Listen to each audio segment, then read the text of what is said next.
ஆண்டவராகிய இயேசு கிறிஸ்துனுடைய புண்ணிய நாமத்தினாலே உங்களை நான் வாழ்த்தி வரவேற்கின்றேன். சங்கீதம் 121 சங்கீதம் 1வது வாக்கியத்தை நான் வாசிக்கிறேன். எனக்கு ஒத்தாசை வரும் பர்வதங்களுக்கு நேராக என் கண்களை ஏறெடுக்கிறேன். இங்கே சங்கீதக்காரன் தன்னுடைய வாழ்க்கையிலே ஒத்தாசை அல்லது உதவி அல்லது ஹெல்ப் என்பது ஆண்டவரிடத்திலிருந்து வரும் என்பதை மிக தெளிவாக சொல்கிறார். அருமையான சகோதர சகோதரிகளே, இந்த நாளிலே எனக்கு ஒத்தாசை எங்கிருந்து வரும் என்று சொல்லி நீங்கள் எதிர்பார்த்து கொண்டிருக்கிறீர்கள்.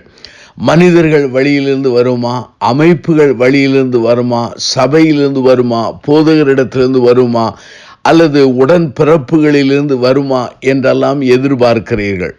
ஆண்டவருடைய ஊழியக்காரனாய் இருக்கிற நான் உங்களுக்கு ஆண்டவருடைய வசனத்தின் அடிப்படையிலே சொல்லுகிற சத்திய செய்தி என்னவென்றால், ஒத்தாசை என்பது ஆண்டவரிடத்திலிருந்து வரும்.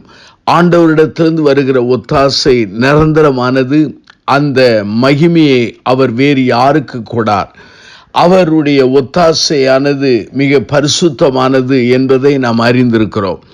அருமையானவர்களே, இந்த நாளின் செய்தியின் தலைப்பு என்ன? அன்எக்ஸ்பெக்டட் ஹெல்ப்ஸ் என்பது எதிர்பாராத உதவிகளை கர்த்தர் உங்களுக்கு தரப்போகிறார். அருமையான என் சகோதர சகோதரிகளே, நம்முடைய வாழ்க்கையை நீங்கள் சிந்திக்க அழைக்கப்படுகிறீர்கள். நம்முடைய ஜீவியத்திலே ஆண்டவர் எதிர்பாராத உதவியை அவர் நமக்கு தரப்போகிறார். வேதாமத்திலே எரேமியாவின் புத்தகத்தை நீங்கள் எடுத்து வைத்துக் கொள்ளுங்கள். அதிலே 38 அதிகாரத்தை நீங்கள் எடுத்து வைத்துக் கொள்ளலாம். அங்கே எரேமியா 38 அதிகாரத்திலே தீர்க்கனாகிய எரேமியா கர்த்தருக்காக உண்மையாக ஊழியம் செய்தவன், உண்மையாய் வாழ்ந்தவன். ஆனால் எரேமியாவினுடைய தீர்க்க தரிசனம் மக்களுக்கு ஒத்து போகவில்லை. ஏனென்றால் மக்களுக்கு தக்கதாக சொல்லவில்லை. ஆண்டவர் எதை சொல்கிறாரோ அதை அவன் சொல்ல ஆரம்பித்தான். ஆகவே எரேமியாவை அங்குள்ள பிரபுக்கள் ராஜாவிடத்தில் போய் சொல்லி அவனை அங்கே துறவிலே போடுகிறார்கள். வேத வசனம் அங்கு மிக தெளிவாக சொல்லுகிறது. எரேமியா 38:6 அங்கே துறவிலே தண்ணீர் இல்லாத உளையாயிருந்தது. அந்த உளையிலே எரேமியாவை போட்டார்கள். இந்த சமயத்தில் எரேமியாவினுடைய வாழ்வு முடிந்து விட்டது என்று எண்ணினார்கள். ஏன், எரேமியா கூட எண்ணி இருக்கலாம். ஆனால் ஆண்டவராகிய கர்த்தர் எதிர்பாராத உதவியை அவனுக்கு கட்டளையிடுகிறார். அங்கே ஒரு மனிதன் இருக்கிறான். அவன் எத்தியோப்பியன். அவனுடைய பேர் எபேத் மேலேக் என்பது. அவன் ஒரு பிரதானி, மந்திரி போல காணப்படுகிறவன். எரேமியாவை குழியிலே போட்டது அவனுடைய சொந்த ஜனங்கள், சொந்த மக்கள். ஆனால் அவனை தூக்கிவிட்டது ஒரு எத்தியோப்பியன், அதாவது ஒரு ஆப்பிரிக்க நாட்டை சார்ந்த ஒரு மனிதன், அந்த இனத்தை சார்ந்த மனிதன்.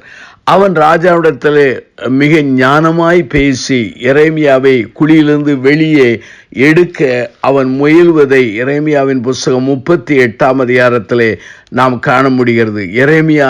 எரேமியாவை தூக்க அரண்மனையிலிருந்து பழம் புடவியை கொண்டு வந்து அந்த எரேமியாவை தூக்கி விடுகிறார். இந்த உதவிதான் எதிர்பாராத உதவி. ஒருவேளை கைவிடப்பட்ட நிலையிலே, ஒருவேளை எந்த இடத்திலும் உதவி வராது என்று எண்ணுகிற அந்த காலகட்டத்திலே ஆண்டவராகிய கர்த்தர் எதிர்பாராத உதவியை யாராவது ஒருவர் மூலமாய் அனுப்பி நம்மை விடுவிக்க வல்லமுள்ளவராயிருக்கிறார். ஆகவே எரேமியாவுக்கு தீர்க்கனுக்கு கொடுத்த அதே உதவியை, எதிர்பாராத உதவியை உங்களுக்கு தருவார். ஆனால் நீங்கள் ஆண்டவருக்கு உண்மையாயிருக்க அழைக்கப்படுகிறீர்கள். லூக்கா நற்செய்தி நூலை நீங்கள் எடுத்து வைத்துக் கொள்ளுங்கள். இந்த லூக்கா நற்செய்தி நூலிலே 7ஆம் அதிகாரத்தை நீங்கள் புரட்டலாம். இந்த 7ஆம் அதிகாரத்தை நீங்கள் புரட்டும் பொழுது வேத வசனம் மிக தெளிவாய் சொல்கிறது. 11வது வாக்கியத்திலிருந்து 16 வாக்கியங்களை வாசித்து பாருங்கள். ஆண்டவர் அங்கே நாயின் ஊருக்கு செல்கிறார். ஆண்டவரோடு அவருடைய சீடர்கள் செல்கிறார்கள். எதிர் திசையிலே நாயினூரிலிருந்து ஒரு அடக்க ஊர்வலமானது நடந்து கொண்டிருக்கிறது. ஒரு விதவைக்கு ஒரே ஒரு வாலிப மகன், அவன் இறந்து போனான். ஆண்டவர் அதை கண்டபோது அந்த பாடையை தொட்டார். தொட்டபோது என்ன நடந்தது? அந்த மனிதன் உயிரோடு எழும்பினான், பேசினான். அவனை தாயினிடத்திலே கொடுத்தார்கள். இந்த வாலிபனுடைய தாயார் இதை எதிர்பார்த்திருப்பார்களா? இல்லை. தன் மகனை அடக்கச் செய்யும்படி அவளும் அவள் ஊராரும் செல்கிறார்கள்.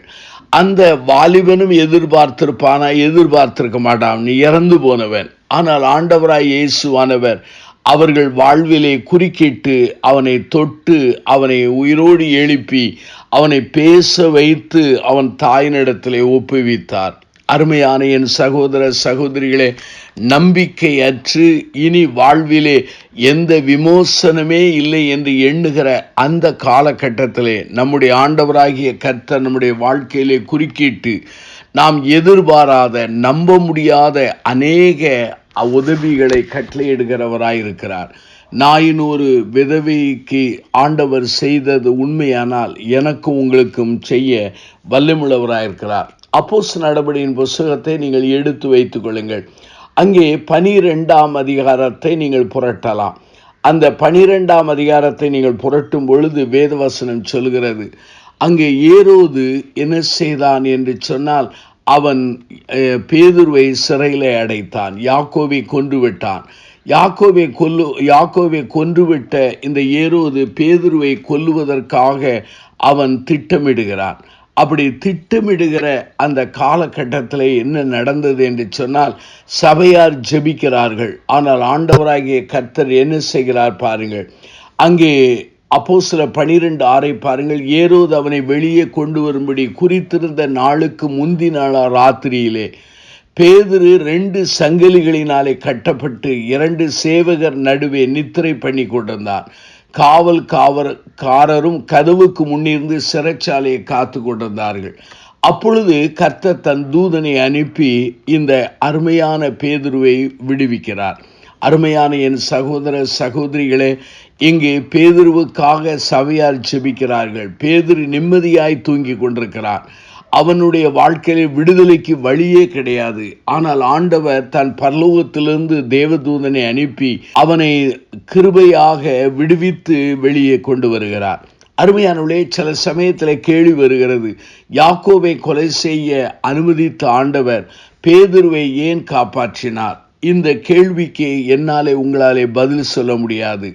ஆண்டவருடைய சில சித்தத்தை நம்மால் அறிய முடியாது. சில சித்தத்தை, அவருடைய சித்தத்தை நம்மாலே மாற்றவும் முடியாது. இந்த ராஜரீக சித்தத்தை உடைய ஆண்டவருக்குத்தான் ஏன் அந்த பேதுருவை உயிரோடு வைத்தார் என்கிற திட்டம் தெரியும். என்னுடைய சொந்த கருத்து என்னவென்றால், பேதுருவை ஆண்டவர் உயிரோடு வைத்ததற்கு ஒரு காரணம், பேதுருவை வைத்து ஆண்டவர் தன்னுடைய திருப்பணியை செய்ய அவர் திட்டமிட்டிருக்கலாம். ஆகவேதான் பேதுரு எதிர்பாராத அந்த நேரத்திலே ஆண்டவர் சிறைச்சாலைக்கு தேவதூதனை அனுப்பி அவனை விடுவித்தார். அருமையான என் சகோதர சகோதரிகளே, எதிர்பாராத உதவியை ஆண்டவர் பேதுருவுக்கு கட்டளையிட்டார். எதிர்பாராத உதவியை எரேமியா தீர்க்கனுக்கு கட்டளையிட்டார். எதிர்பாராத உதவியை நாயின் விதவைக்கு கட்டளையிட்டார். எதிர்பாராத உதவியை அப்போஸ்தலனாகிய பேதுருவுக்கு ஆண்டவர் கட்டளையிட்டு அவனை விடுவித்தார். இந்த அருமையான செய்தியை கேட்கிற சகோதர சகோதரிகளே, உங்கள் வாழ்க்கையிலே ஆண்டவர் எதிர்பாராத உதவிகளை கட்டளையிடுவார். நீங்கள் ஆண்டவருக்கு உண்மை உள்ளவர்களாயிருங்கள். நீங்கள் ஆண்டவரை நேசிக்க தொடங்குங்கள். ஆண்டவரிடத்திலே உங்கள் எதிர்கால வாழ்வை அர்ப்பணித்து பாருங்கள். அப்படி அர்ப்பணித்து அவரை நேசிக்கும் பொழுது, அவரையே நம்பி இருக்கும் பொழுது, நம்முடைய ஒத்தாசை ஆண்டவரிடத்திலிருந்து வரும். அது எதிர்பாராத முறையிலே வரும் என்பதை சொல்ல விரும்புகிறேன். கண்களை மூடி நாம் பிரார்த்தனை செய்வோமா? ஜீவன் உள்ள பிதாவே, இந்த நல்ல நாளுக்காக நாங்கள் நன்றி சொல்கிறோம். எங்களுடைய வாழ்க்கையிலே உதவி எந்த பக்கம் இருந்து வருமோ என்று சொல்லி எங்கள் கண்களை வைத்து நாங்கள் எதிர்பார்த்து கொண்டிருக்கிறோம். ஆனால் எங்களுடைய உதவி உம்மிடத்திலிருந்து வருகிறது என்பதை வெளிப்படுத்தினீர். அந்த உதவியானது எதிர்பாராத முறையிலே, எதிர்பாராத நேரத்திலே, எதிர்பாராத மனிதர்கள் வழியாக அதை நீர் எங்களுக்கு கட்டளையிடுகிறீர். அதற்காக நாங்கள் நன்றி சொல்கிறோம். ஆண்டவரின் வல்லமை எங்களோடு கூட இருக்கட்டும். இந்த செய்தியை கேட்ட ஒவ்வொரு மக்களுடைய வாழ்விலும் எதிர்பாராத உதவியை கட்டளையிட நாங்கள் பிரார்த்தனை செய்கிறோம். நீர் எங்களுக்காக மரித்து உயிரோடு எழுந்த இரட்சகராக இருக்கிறதுனாலே உம்மிடத்திலே நாங்கள் கெஞ்சி மன்றாடுகிறோம். என்னையும் எங்களையும் இந்த நாளிலே ஒப்புவிக்கிறோம்.